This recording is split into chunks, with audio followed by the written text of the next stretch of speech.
Hello, welcome to Brook Street O-Gauge layout. This is a first layout update, so apologies if it's not that smooth. Those of you that follow the Facebook group will have seen this bit of the layout before. I've been working on it recently. This is Brook Street level crossing.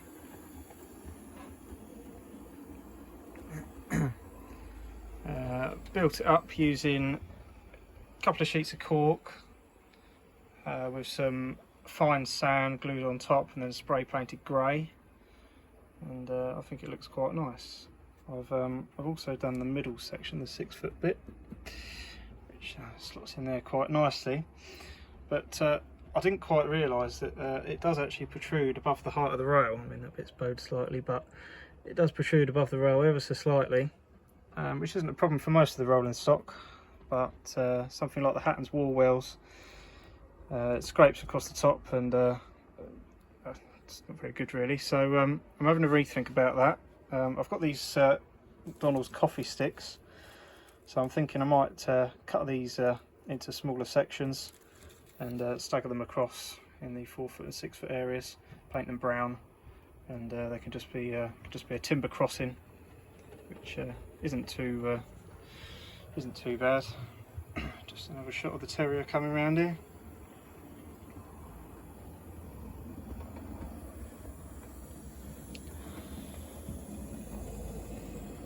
The grass that I've used is just really a base layer, to be honest. It's hanging basket liner, just some stuff I found on Amazon, and it's quite durable, quite easy on the eye. It needs a bit more weathering and a few other bits and pieces, but it does the job. The back scene was actually a double O-gauge back scene. Due to the nature of the loft, I can't really have a big, nice, tall one. Although this bit isn't too bad. So yeah, it's a Gauge Master double O-gauge back scene, but I think you agree when you're down here, it doesn't look too bad. Obviously the cars in the field look a bit weird.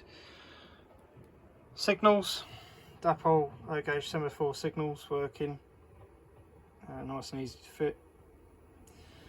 I've recently been using some let me get that out of the way, scale model scenery fence posts, and they come this colour, just sort of standard MDF colour with the pre-drilled holes.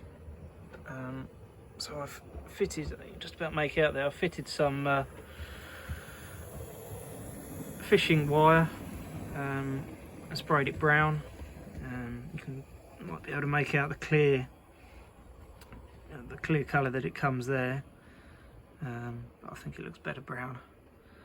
And a bit of foliage in front just to sort of blend it all in. You'll see down between in the cess there.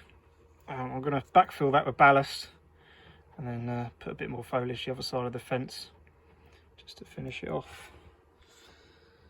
The ballast is double O-gauge ballast again, Gauge Master. It's quite good. It's nice and easy to work with, and looks quite good. So what I did was I sprayed the track with Rail Match Sleeper Grime, and then I painted the rails, side of the rails there, with Rail Match Dark Rust, just to weather it up a little bit more, and then ballasted it, and just think it looks better than sort of standard track ballasted. Just weathers it up, makes it look that little bit better. So yeah, so those of you that have follow the layout on Facebook will have seen that bit, and it stopped sort of here. Well, last couple of days I've been quite busy. Again, ballasted the track, weathered the rails, blah blah blah. This evening I've just put some more sort of grass down, hanging basket liner, and across the back. You can sort of see from the roof of the loft. This is why I can't really have a very high back scene.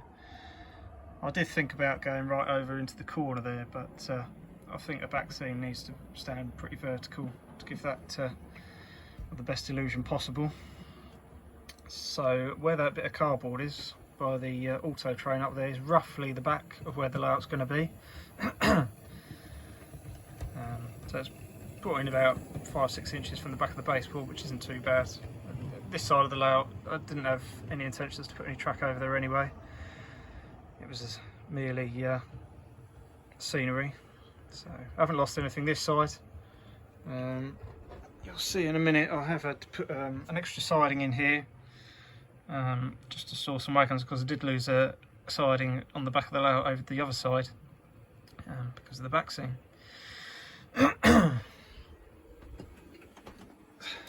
Eventually this is going to be a bridge, difficult to try and make out, over the top, just to blend it into the back seam board, which now needs cutting down to 1 foot high, which is the height of the back seams.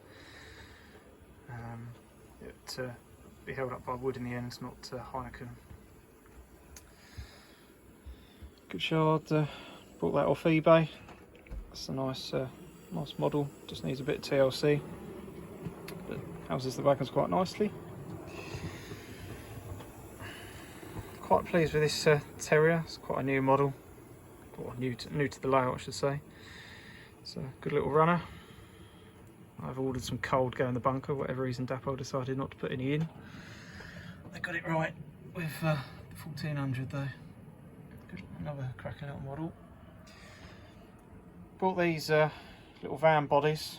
The first one's not very good, but this second one's quite nice. It's got open doors on the other side, so find somewhere for there to go, but for the time being they look quite nice sat there. What's next on this side? Well, I'm going to ballast the rest of the goods yard. I've got, you see there's a little station going in here. It won't be the Hornby platform, it'll be something better than that. So that's going to go in here, and then I'm going to do a little crossing in just across here and up to the other platform. Little sort of Great Western style halt, nothing too exciting, probably just a 1 coach length or maybe 2 at a push platform on either side to access the goods yard. Still trying to think of a name for that. Yeah, so once the track is ballasted, I'm going to put some more of that scale model scenery fencing up either side. Touch the ballast up once more, and obviously fit the back scene in, which going to be a bit of a challenge, but I'm sure we'll get there. And then that is sort of phase 1 of the scenics for the layout completed. It's certainly sort of 2/3 of the layout done then. I'll quickly show you the other side. It's a bit of a mess. I've had to redo the engine shed and make use of the points that I took out from the back road here. You can see where that maroon carriage is at the back was where the back siding was, and then behind the signal box up there was a road that went off into the distance, so I had 2 points to use up. So what I've done is put a wire point in here and extended the head shunt for the engine shed, which now means I can get the auto training complete rather than ditching the carriage in there and the loco going off on shed. It now all fit into the yard, which is good. And the other point, you can see under that tub, I've put a little coal road in for the 16-ton mineral wagons to sit in and store. So most of this is, I'd say it's about 80% complete. I've nearly finished pinning the track down, and soldering won't take too long, although I hate soldering, so I'm putting it off. Nice line up of locos at the back there.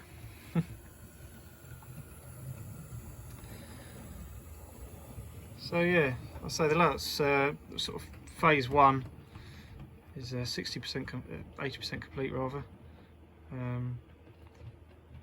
This side, as you can see, that's where I've stopped weathering the track, and that's as far as it's got at the minute.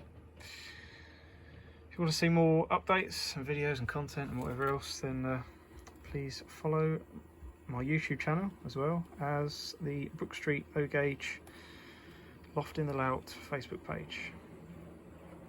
Thanks very much.